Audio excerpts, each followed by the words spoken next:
Hello everyone and welcome to today's Cambridge University Press ELT webinar. I'm very pleased to welcome Victoria Boobyer as today's presenter. Victoria is a freelance writer, trainer and e-moderator and also acts as the ICT and social media consultant for a number of ELT institutions. Until late 2013 she was academic manager of a language school in Bournemouth in the UK, where she implemented an extremely successful programme of complementary handheld learning. She's written for several publishers and given many training talks online and face-to-face. She's experienced in writing for print and digital media and co-created the British Council Elton shortlisted ELT picks. So, over to you, Victoria. Thanks, Alistair, and thank you to everyone at Cambridge English for inviting me, Laura in particular, and for everyone for coming along today. I noticed that in the polls that we had up before the webinar, it was pretty much 50-50 as to whether or not you'd use tablets in your teaching or in your classrooms. And so hopefully there should be something for everyone. And I also noticed that there was a complete wide range of devices that were used. I might slip into saying iPads just because that's what I've experienced in my teaching, but I don't mean iPads, I just use it as a generic term, but hopefully I'll use something like mobile devices to mean everything. So in terms of the content of this talk, I'll largely be talking about practical management and the use of devices rather than suggesting lots of app activities or aptivities as they're called, because there are many sources for resources like this on the internet, and there are lots of other places to find these, including an earlier Cambridge English webinar, I think by Vicky Saumel, and there should be a link to that in the last or the final slide or penultimate slide of this talk. But what we see less of is advice as to how to manage the tablets in the classrooms, and so hopefully we'll cover a bit of that today. So what happens is that we often read or see great activities and projects that have been created using tablets in classes, but somehow when we try to replicate these in our own classroom, things seem to happen. And when I mean that things happen, I mean things happen in terms of hardware or the software, or maybe there are issues with classroom management and so on. And these issues can make the experience of using tablets quite a frustrating one at times. So hopefully we're going to have some tips today as to how to make this a more educationally sort of beneficial experience for everybody. Okay, so we should be looking at these things in particular. Tablet management, so that's how you manage your device, and we'll also have a quick look, because I see that 50% of you aren't using tablets in class yet. We'll look at how you choose tablets and which particular tablets might be right for you. And also then we'll move down, as it were, to a more micro level, to classroom management, through to lesson management and the all-important pedagogy. And then maybe anyone can recognize the acronym. I invented it myself, don't worry if you don't know it. I was writing getting to know your device, and I thought, oh, this is familiar. So the GTKYD is for getting to know your device. And then we'll look in a little bit more detail about things that go on devices. So we'll look at ebook course books and then app activities. So you can see that I'm working from a sort of macro level down through to a more micro level. And in this webinar I will be looking from experience of school ownership of devices rather than bring your own device or a hybrid system. But don't worry if you have a bring your own device or a BYOD system in your school. Most of the issues discussed here are exactly the same for both systems. So the first thing we're going to look at here, you will see from the top two questions actually which tablet and which OS. OS means operating system. that these two questions need to be considered simultaneously. And unfortunately, this is something that's often imposed on us from above as teachers or even managers. And it's a sort of top-down decision. Maybe a board or a director says, we need some tablets because the other schools are using them, or it would look good in our brochures, or something like this. Whereas actually a decision made in this way may well result in poor decisions being made that don't benefit you as teachers or your students. So what we need to ensure, if possible, is that as teachers and academic managers and students, we get everybody, all of the stakeholders on board. For example, if a manager, a school director made a decision, he may well buy very cheap tablets, the cheapest he can or she can. And this might mean that they don't suit the purpose, or they might not even have enough storage space or memory to fit the eBooks or the apps that you want. And this means that you could essentially, have useless, in your terms, devices. Or alternately, you could end up spending over the odds for the top of the range iPads or tablets, and you don't actually want to use them for lots of dramatic things, in which case you could have bought much cheaper devices and spent money elsewhere. So what you have to do, I suppose, is work backwards from what you want the device to do, and this will inform your decision as to what tablet or operating system. So you'll need to look at what tools or apps you want to use in class, how much memory you're going to need, how much storage space you're going to need for these. Is a certain device easier to update or make secure? And of course, the huge decision for everybody is how much do you want to spend? And then, of course, as I've discovered from experience, these other decisions that you have to make, or considerations that you have to think about, are really important because they can affect the whole success or otherwise, the whole outcome of a e-learning or m-learning program. You and your school need to look at these practical issues, such as how do you ensure that the devices are charged all day? Because it's easy to charge them for the first 2 or 3 lessons in the morning, but how do you ensure that there are some devices that are left charged, for the last lessons in the day? And you need to make sure that they're secure. Somebody needs to know where these devices are at all time. They're quite expensive.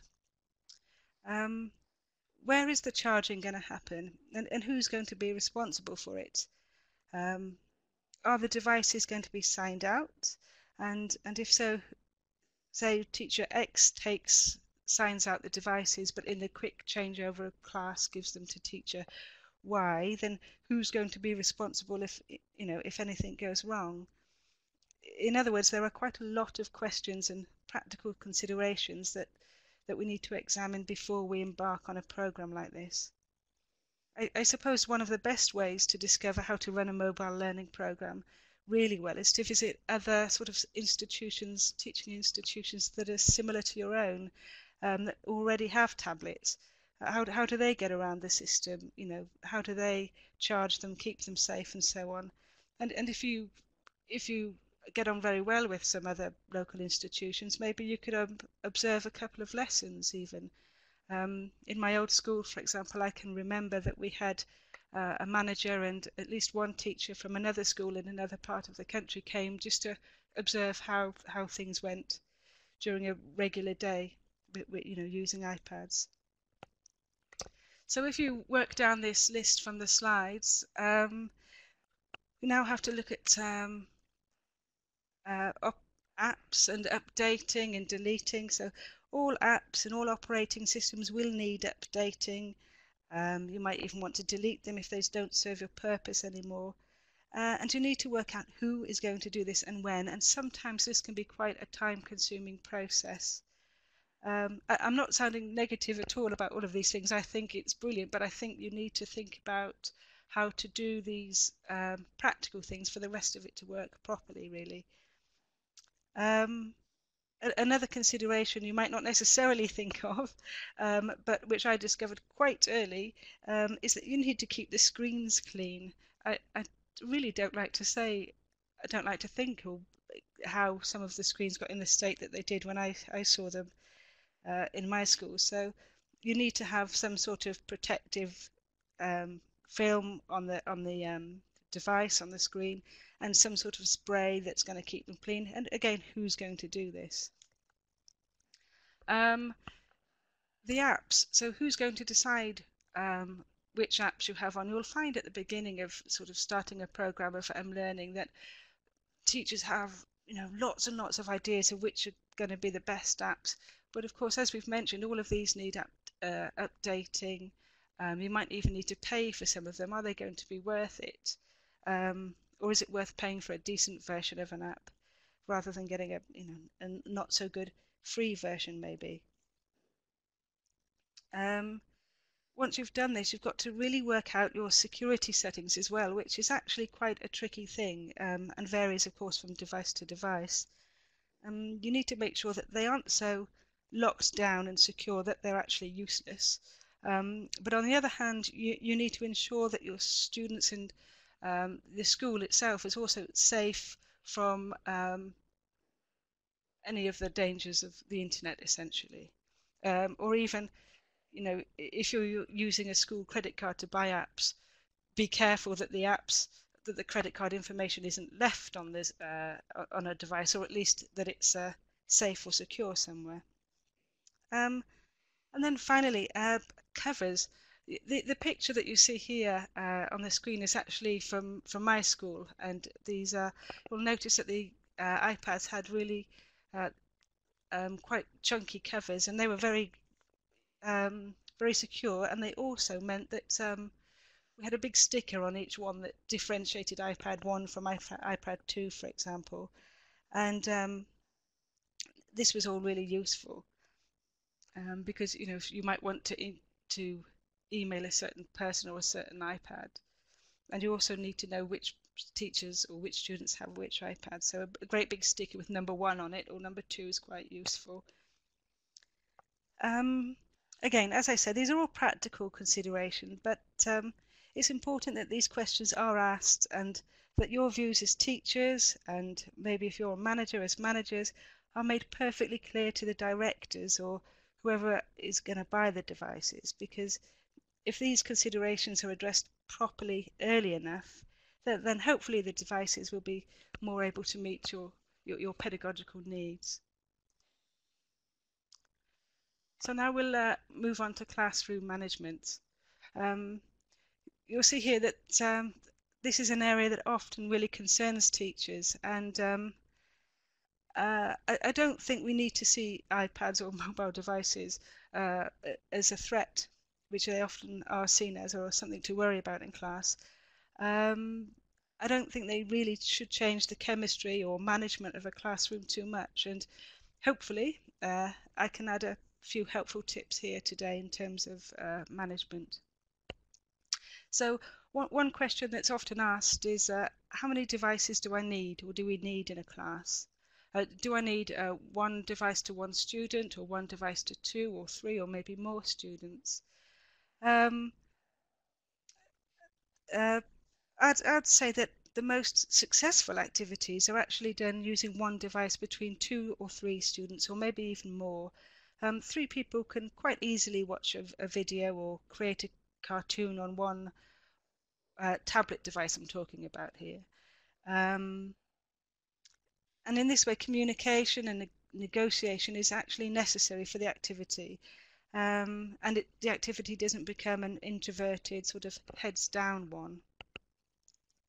In some video tasks, for example, like videoing a mini drama or a news item, you can have one device between several students, each taking a different role. One is the cameraman, one's or camera person, and one's the editor. For example, one's a director.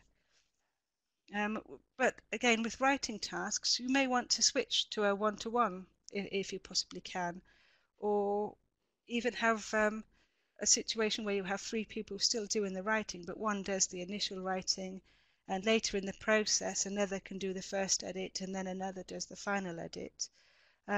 Or you can have each student type a paragraph and then edit the final text as they go together as a group activity. Or indeed the initial drafts can be written on paper and one person just types them up. And these notes can then be sort of edited again as a group activity as the typing goes along. So we'll now move on to an acceptable use policy, or AUP, and before allowing students to use mobile devices, especially if they belong to the school, many schools require that students sign an AUP, or acceptable use policy. And there are many different types of these, and you can search for examples online, but I would suggest that a negotiated AUP between you and your class is a much more effective way to go about things. For a start, it will be tailor-made, and it's also more likely to be adhered to than something that's been imposed from above. And the two areas in particular that I've mentioned here that you might want to that you might want to address when you write your AUP are attention and distraction, and these are two things that often very much concern teachers when they start using mobile devices. Attention is when teachers are concerned or they want to ensure that they are able to get the attention of students when they need it. If your students are glued to the silver screen, to badly misquote David Bowie, then the teachers need to be able to get the heads up. Okay. Obviously, these devices offer a window to the whole world, which is easy for students to get lost in. We must all admit that we get lost in this world sometimes. But more importantly for students perhaps, they also offer a window to their friends' worlds via Facebook or other social media sites. And I'd suggest this isn't a particularly new problem, and it's certainly not one caused entirely by mobile technologies.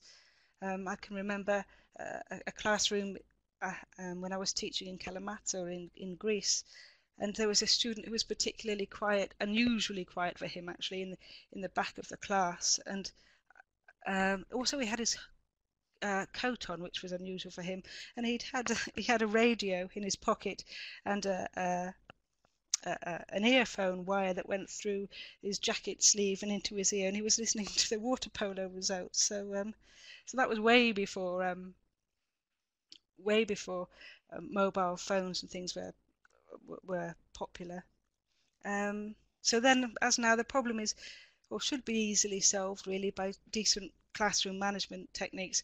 I'm saying that, I don't know how long he'd been listening to the water polo scores before I found out, but when you want heads-up time, it's much easier with mobile devices. You can simply ask the students to put the devices on the table in front of them and either turn them over so they're screened down, or ask them to close the cover. Again, this is a really useful idea if you've got covers, because often when students close the cover, it saves the battery, it turns the screens off.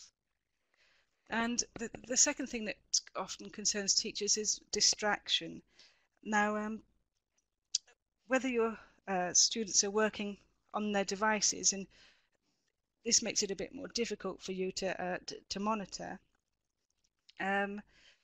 what they're actually doing on their device. So you need to be able to monitor them sort of effectively using good old-fashioned techniques. So instead of going from tables 1 to 2 to 3 to 4 to see what's happening in a group, for example, change which table you go to. So you go from 1 to 4 to 2 to 3. So students don't necessarily know how long they've got on Facebook before you turn up to look at their work.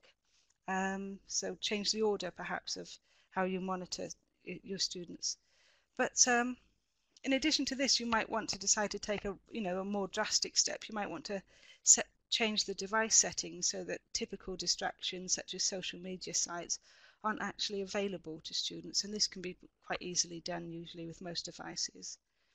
And again, perhaps I think the most important easily pedagogically sound way of doing this is just to set good old-fashioned strict time limits for tasks and make sure that you keep to them. Again, it's basic old-fashioned sort of classroom management, but you might also decide that if a task has been completed by one group, then they're allowed to be distracted until the time when everyone else catches up or finishes their work, as long as this doesn't get in the way of other groups doing their work, of course. So if we're looking down this list again, we've got to where can you use devices. It astonishes me how many people have mobile devices and teach with them, but never leave the classroom with them. And it's interesting that it takes us as teachers quite a while to get out of the classroom mindset. We're either teaching in the classroom or it used to be in the computer room. Whereas one of the great things about these mobile devices is that they are mobile, and if a student wants to shoot a horror movie or something like this, or a mystery movie, shooting it in an area of the school where they're not usually, where they don't usually go, is actually, it adds something, more exciting to the whole project. And so one of the great things is that they can go to different parts of the school, maybe interview different members of staff of a school, and even if you feel happy with it, they can even go into towns if they're supervised, or take the devices home. Or of course, if they've got their own device and a bring your own device system, this is even better. In our school, we allowed some very supervised, so there were at least one teacher, students to take their devices into town. Of course, I'm from an English-speaking place, but you could also go to an area in your town maybe where you can find English-speaking people in an airport or something. And we asked the students to record mini interviews with members of the public with questions that they'd thought about beforehand. And others took their devices home and interviewed their homestay families. And of course, all of this is fantastic for recording authentic language, which you can use over and over again in the future. Great for connected speech and various sort of pausing devices and things. So, and of course, the students are more connected to it. It's not that something that you've forced them to listen to because it's part of the coursebook or something. So this is one important factor that I hadn't considered terribly much before I started using iPads in class, was sound management and both input and output of your device. So if your students are all working on a task in which they all have to record themselves or video themselves, try if possible to spread them around your school or teaching institution so that the background noise level within, say, the classroom isn't too high. You might be able to use outside spaces in good weather, or the canteen, hallways, empty offices, the library, or maybe even the old computer room, which is now of course lying empty. Likewise, if your students are trying to listen to something, how are you going to do that if they're all listening to different things at different times? Do you have them bring their own earplugs, which a lot of students have? Or if they don't have one device each, do they go to different places around the school? I found because we taught half from course books and half in a separate syllabus, but from the course book listenings, I found it was very useful just to continue doing those as class listenings. So everybody as a class would listen to them, but then they would have access when they went home or after class or whatever to listen again and again and again if they wanted to listen to a recording. And again, this is the kind of thing that it's useful to talk about other teaching institutions, that are similar to your own. How have they coped with particular problems like this or considerations like this? Okay, so what are we looking at next? Okay, projected. This again is a very, very important consideration. I know I keep saying things are important considerations, but they are. Once your students have spent a long time creating a marvelous project, or even if they've spent 5 minutes creating what they think is a super cartoon or something, or you've got a blog post that somebody's done for homework or a project, you need to think about how you're going to share these with the rest of the class, and maybe even beyond the rest of the class. Maybe you want to share with other teachers or other people.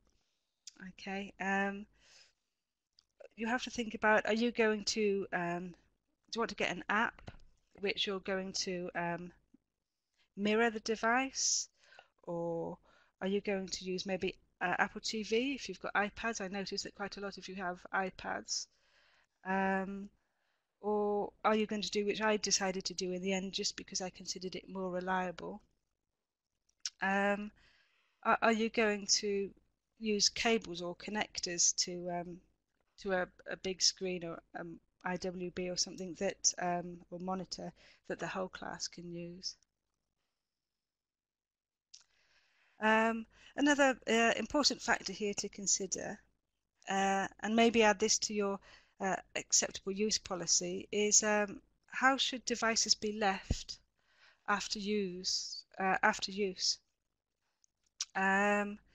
you ensure that all apps are closed, saving battery time or battery life? Do you ask your learners to delete any photos that they may have taken that are unnecessary? Do you ask them entirely to turn off devices, for example? Because there's nothing more frustrating as a teacher or a student when you open an iPad or a device and it's got 4 different apps open, each of which have another student's half-finished work on. So again, lots of things to think about here.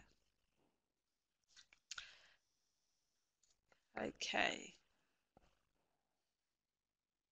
So moving on, okay, to lesson management and pedagogy. So you've decided to get your devices, you're all excited. What happens next? Well, this is the stage where teachers are trained and hopefully are given as much support as possible in the practical but also the pedagogically sound use of tablets. You may want to consider 1 or 2 members of staff taking an online training course specifically developed for this purpose, and then trickle down what they've learnt to teachers. Or as often you can see in the picture here that we've got an inset session happening in this picture, in this slide on the screen at the moment. And don't forget, if teachers if you as a teacher or if you as a manager feel forced to do something but you cannot see any discernible benefit to yourself or your learners, the likelihood is that the outcome won't be successful. So you need to consider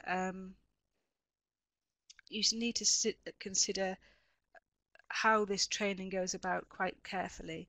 And in my school, it consisted of sort of short practical training sessions during lunch times, which initially me and then other teachers talked about a specific way that we'd used a tablet, and we could cover what the pedagogical aim was, always have this first, why we used the app to meet this aim, what went right, what we would change, what the students thought about it, and if possible show other teachers things that the students had created themselves with the devices. And we always kept a record of these sessions because it built up a bank of useful sort of activities and reference for later. So the main point I'd like to get across at this stage is that teachers and learners need to be sort of on board for mobile learning to be successful. And one surefire way of making this happen is to ensure that learning outcomes are put first every time a device is used. It's no point saying that learners love tablets just because they feel motivated by them, because this may be true for a short while, but just like the flashing lights of interactive whiteboards, maybe just as they once impressed, if students and teachers don't notice that learning practice or production quality or the amount of language exposure isn't improved by using the device, then there's little point in actually using it. So how do we work towards ensuring this positive outcome? Well, initially we have to change the way we think about planning our lessons. And I tutor on a course in which teachers have to integrate technology into lessons. And when they do this, or I've done the course myself, when we do this, you always have to think, how is the use of this tool adding to or improving or benefiting the language learning process? Because if you ask yourself this every time you use a mobile device and there is a clearly positive response, then the result obviously should be that you're improving learning outcomes.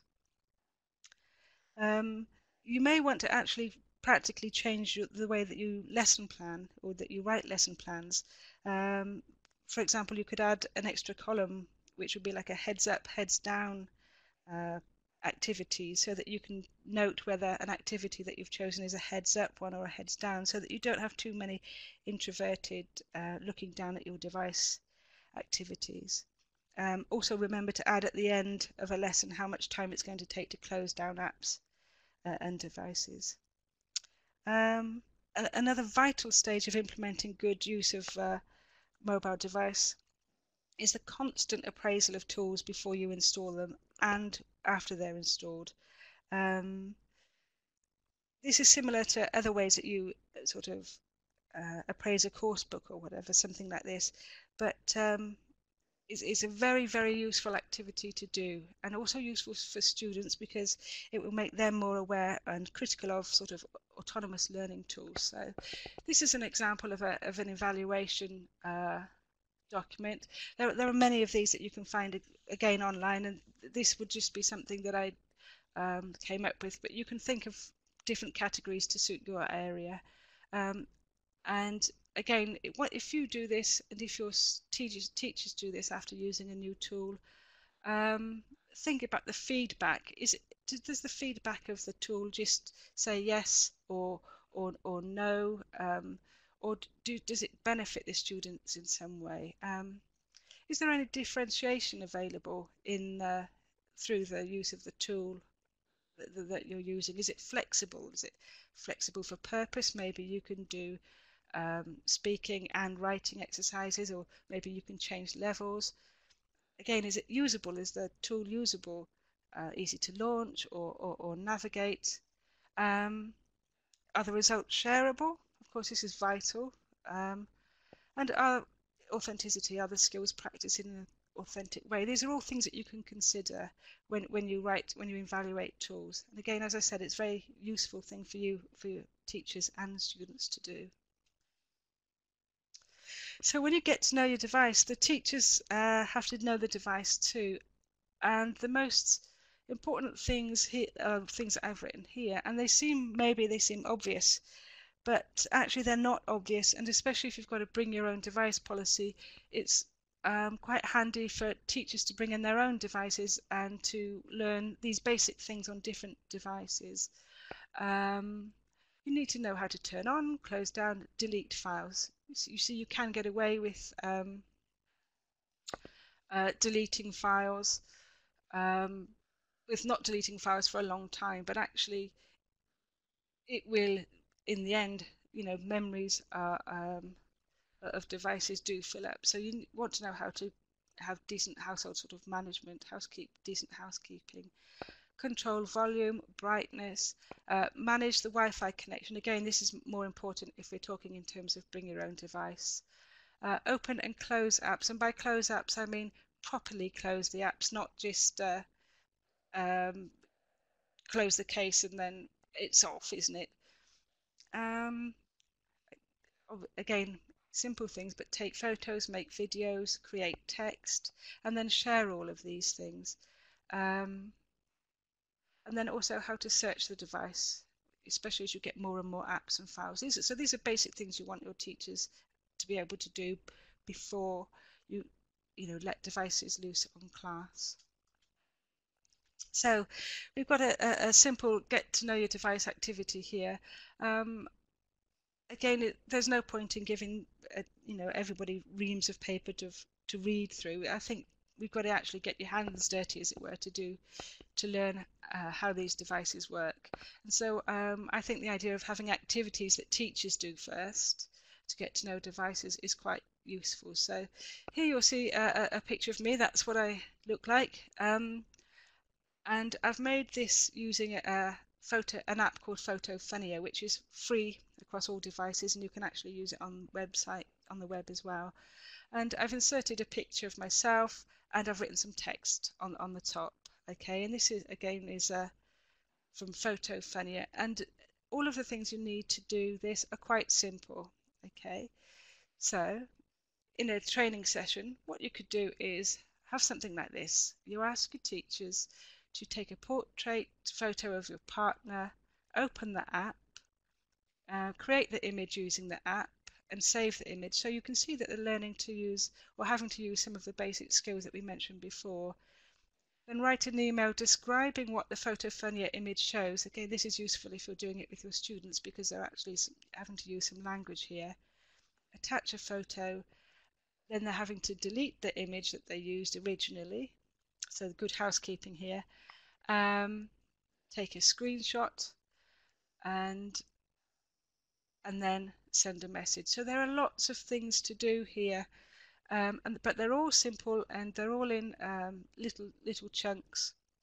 But if you do a couple of activities like this, then people learn to navigate devices quite quickly and quite well. So I would recommend coming up with a few of these. Okay, so we've all decided that we're going to use the device, and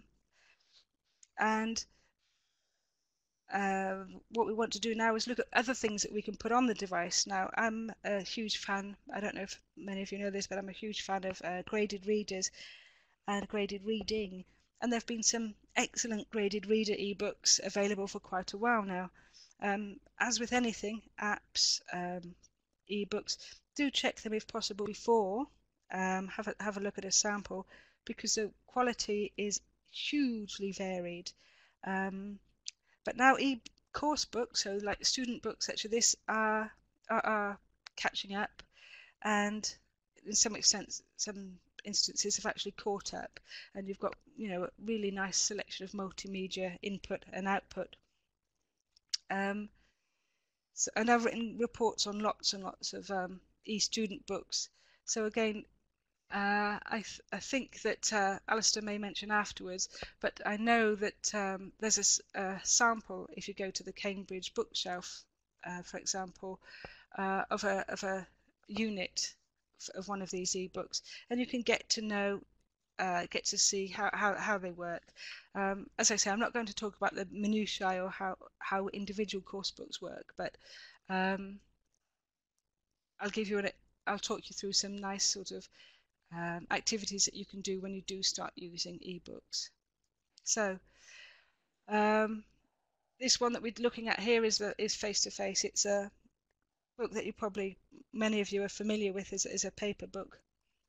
You've downloaded it onto your device, you've had a look at the sample unit and appraised it and decided that it's the one for you, for your class or your school or your students.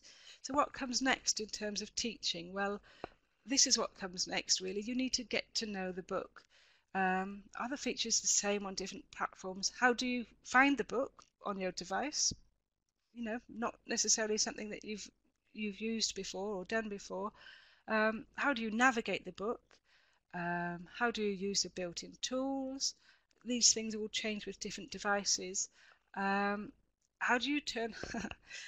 This is something very dear to my heart. How do you turn the sound on, up, down, and more importantly, off? I can tell you that if you're in the quiet carriage of a train, as was my case, and you open an ebook and the volume is rather loud and you don't know how to turn it off, it can be quite embarrassing. But if you times that by 20 or 30 students in a class doing it all at just about a different, a second different time, this could be quite frustrating. So you and later your students need to know how to do all of these things.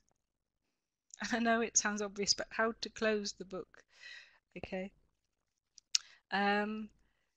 Again, like, as I mentioned, you need to know how to use the tools. And great, maybe you've learnt you've sort of looked at the book, and you want to sort of come up with your own ideas and your own activities, and you've decided a good thing to do would be to have a page from the book on your main screen, and what you've done on your device is use the pen or the marker that's within the ebook, and you've blanked out certain words or certain lines because you want to create your own exercise. Well, this is fabulous, and the whole class is having a great time. But of course, what you need to be able to know how to do is how to also erase that black marker once you've done it. So it's things like this that you need to spend a bit of time getting to know your books. And again, once you've come up with these great ideas, share them with other teachers, okay, and keep a record of them all if possible. So you've got to know the ebook, your teachers have got to know the ebook. This is absolutely vital, okay? Ease of navigation. You and your students need to know how to get somewhere in an ebook, but more importantly, you need to know how to get back to where you were. So maybe you're having a look at the language bank or your portfolio. How do you get back to the unit that you were at? Okay, and how do you do it quickly? Again, it's really worth spending some time on doing this, and maybe you can incorporate some language practice into these sorts of activities, getting to know the book activities. I've come up with a quick idea here. Okay, so this is a usual, very typical map of an ebook. You've got the units, you've got 12 units at the top. Down the left hand side we can see that each unit is divided into 4, and you've got the separate areas of language on the top here. You've got grammar, vocabulary and whatever on the top. So you want to know how to how to navigate. Okay, so one little task that you might want to do is something like this, which involves language as well. Okay, we'll see here that I've come up with a question which is for your students. Maybe there's a quiz. Okay, in the quick review of section of Unit 3A, what colour are the man's shorts? Okay, so the students will need to know how to get to the quick review section, because it might be at the front of Unit 3A. It might be reviewing the rest of the book, or it might be at the end of the quick review section, so at the end of Unit 3A. Okay, so you set your students this question. Maybe there's a race. They'll have to know what shorts mean. They'll have to know what colour is and what the colour is. They move along, and you can find out, okay, so that person isn't wearing shorts, this person's wearing shorts, and they're sort of green colour maybe. If they said khaki, of course, they'd get a pat on the head and a biscuit, but green colour, the shorts are green colour. And maybe another question using different language could be something like, how are the people in the listening section, so they have to find their way to the listening section. How are the people in the listening section of Unit 2 feeling? So they'd have to find their way to that. And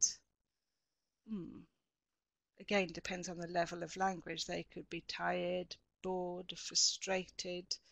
Okay, so again, you don't have to just sort of sit there and say this is how the course book works. You can make some sort of quiz or activity about it like this. Okay. So, of course, you all start off with very good intentions. I do it, teachers do it, everybody does it, students do it.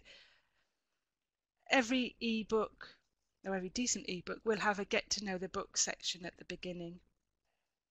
And, of course, we all know that we need to read this first.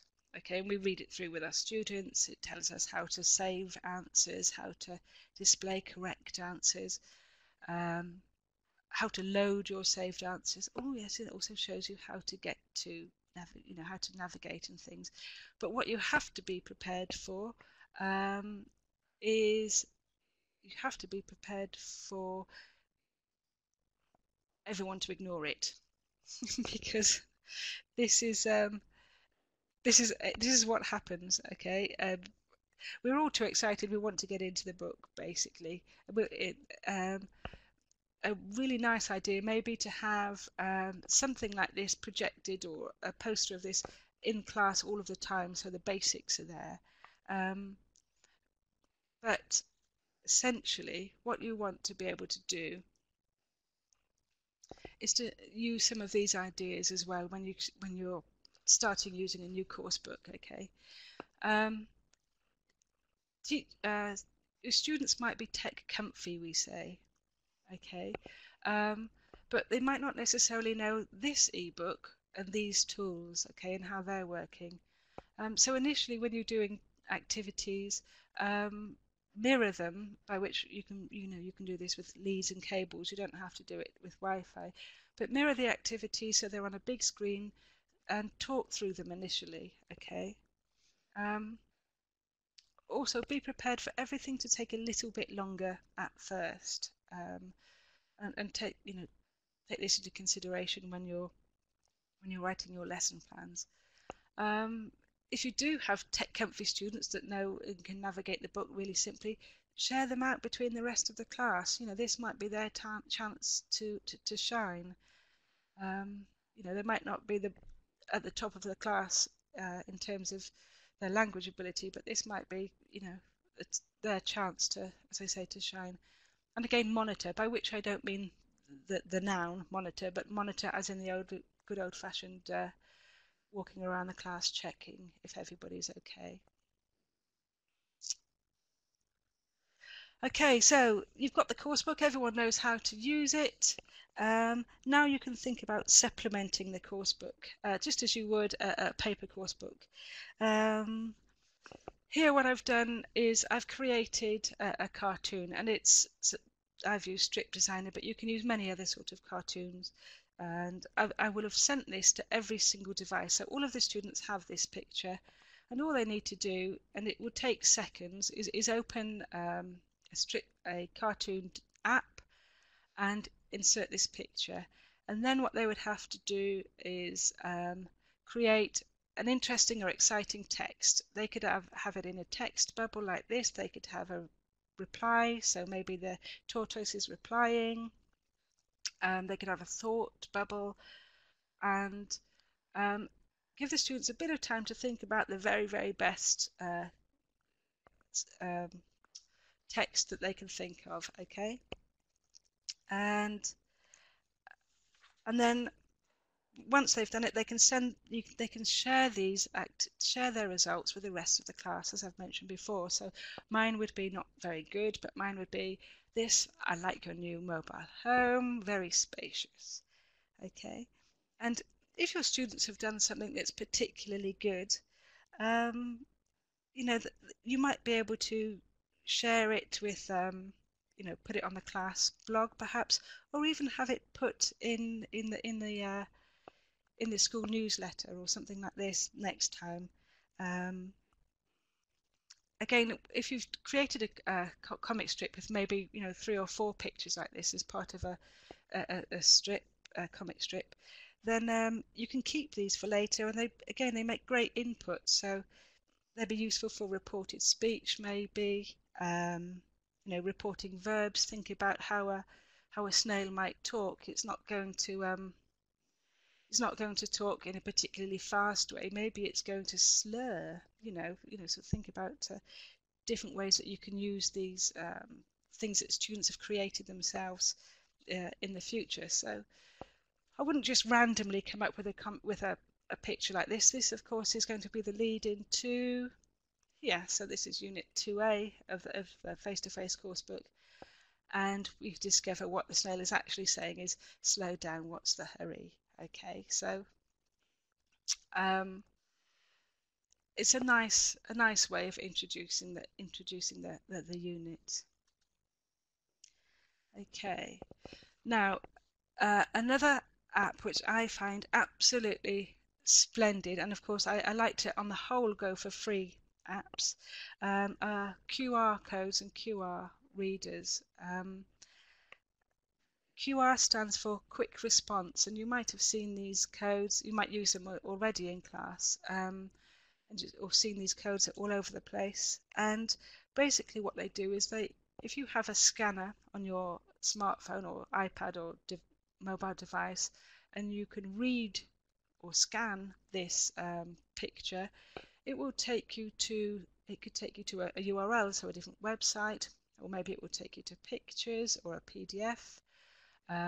Maybe it will take you to a short piece of text, or an image, or even an MP3. So it has such a vast array of uses. And of course what you can do, because you actually make the QR codes yourself, or your students make them, is all of these images, MP3s, can be output that's been created by your students. Okay, so I could scan one of these QR codes and it could take me to something that a student has said or read or videoed. Okay, and one of my teachers, or one of the teachers I worked with, Christian Newby, he created a fabulous QR code murder mystery in which the students had to find and then scan all of the clues to help discover who was guilty. And then when they thought they knew who was guilty, they had to write up their findings using sort of all of the appropriate modal verbs and all of the hedging language and things. Very, very useful. And again, here on in the picture, you can see from my school, there was actually the students had created a zoo within a classroom. So if you went to the picture of the wolf, for example, and you scanned, you could go to text that the students had written, or you could go to a video of the, from YouTube maybe, of the animal in the wild, or maybe something that the students had said and written and then said about the animal. So absolutely fabulous tool, this. Very, very, very many different uses you can put it to. Okay, not particularly pedagogically whiz-bang this one, but it's really nice to have in class, and it was 79p this version, but then you can have again lots of them for iPads or different devices, and again on computers as well, not necessarily on mobile devices. Basically the idea is that you as a teacher input things here. Here I've got a list of names of students that I've actually taught in the past. You can spin the wheel and it makes great sound effects, and then when it chooses somebody, that might be the person who goes next in class doing something, or maybe that person has to be the monitor for the day or something like this. So it's great as a name picker, but and once their name's chosen, you can delete them from the options. But also, of course, you could use it for other things. It's great at the beginning and end of class for questions. Maybe you're doing IELTS speaking questions. You could have different questions there. You could have different sentence stems. So the beginning of sentences, you spin it, and then somebody has to finish the stem. You could have topics again. If they're doing an IELTS exam, maybe they have to talk about family or pets or something like this. So great useful idea, and great for lightening up the class at the beginning or end. So as I said, we have there's more. I think Vicky Salmel's talk, definitely it's one of the Cambridge Talks webinars in this series. She mentioned quite a few apps as well that you can use, and you can get to hers by using this catch up on past webinar link.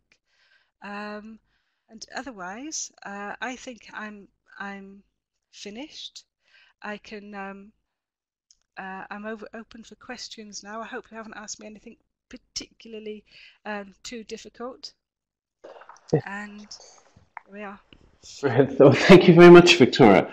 Yeah, we've still got time for some questions, so let's go through and have a look at some. So, question from Julie van der Weyer, who asks how long learners can effectively concentrate on an activity using tablets. Is there a limit, do you think?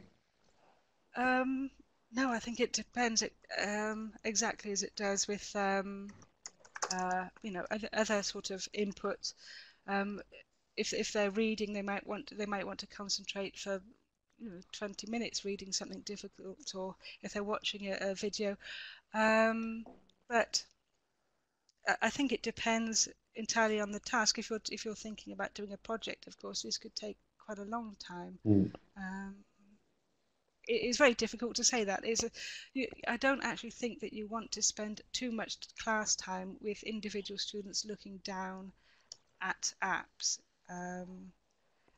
But you wouldn't have that anyway. You wouldn't have that in a paper classroom with course books. I think you've got to divide your heads up, heads down time, as I said, quite carefully.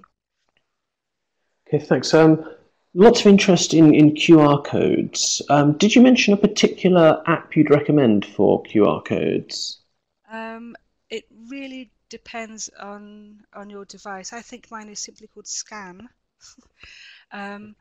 But again, if you Google QR readers for iPads, QR readers for Android devices, then you'll come up with there are loads of them. Some of them I can see a question saying, can you access them anytime? Some of them you can they have a history, so you can save something to the history. So if you've opened up a document, for example, you can save it to the history, and you can then access it when you're offline. So have a look, Google which QR code readers are recommended for you. But that's just for reading for the device. But to make or to create your QR code, you do this. Generally, I do mine on a laptop computer. And again, there are many different websites, and you can change the colors or add pictures to them. And again, if you just search QR code generator, so they're called generators, the things that make the codes for you, then you'll find one that suits you. Okay, thanks. Good question from Matthew Miller, who asks, how do you deal with students who aren't computer illiterate or tablet literate?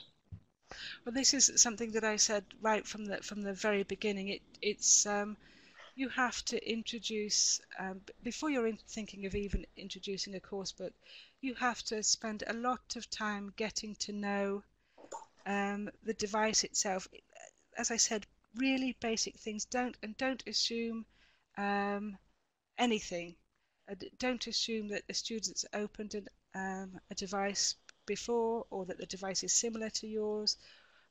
So if we start off with some of those activities that I had, the sort of getting to know your device activities, then this would help. And of course, I think it's part of nowadays, I think it's part of our role as teachers to help students with digital literacies and screen literacies, because these are the sort of things that they're going to be faced with in the future. Okay, thank you very much. A question now from Anthony Lacker, who asks, how often would you use devices in a typical week with a class? That's a bit of a how long is a piece of string activity. Yep. If you were, for example, using if your course book, if you were using one of these e-course books, you might use them every time you had a class. But I think what you have to do is make sure that you don't put the device or the tool before the pedagogical outcome. So if you have a pedagogical outcome or an aim, and you know a tool or a device that's going to help you reach that, then you'll use it. So it might be that you don't ever use one, you don't use one in a week, but it might be that you use one every day because you're doing a project and it suits your class. So whenever the outcomes, your lesson outcomes mean that it would be useful, I would say. Okay, brilliant. Well, thank you very much. I'm afraid that's all we've got time for today. I'd just like to say a few things before we finish, though. First of all, is that if you're particularly interested in working with tablets and with eBooks, we've got a sample of the ebook of our face-to-face course available on the bookshelf, which is our program, our app for our ebooks on devices. So I'm just typing that, pardon me, into the chat box, so you can take a look at some of the content that we've got in ebook format for one of our top courses. To take a look at that. I'll share that link again in the chat. So thank you very much, everyone, for attending. Thank you particularly, Victoria, for a very interesting session. And thank you. And just to let you know, everyone, that we'll be announcing our 2016 series of webinars certainly in the next 2 weeks. So we'll be able to let you all know of we'll be having one webinar a week at least again, starting I think in mid-January. So we're going to take a few weeks off, but we'll be back in the new year, and we'll let you know when those webinars are available. So thank you very much, everyone, for attending. Thanks to my colleagues Laura, Eleanor, and Sarah for their live tweeting, for their commenting in the chat, and helping with technical support.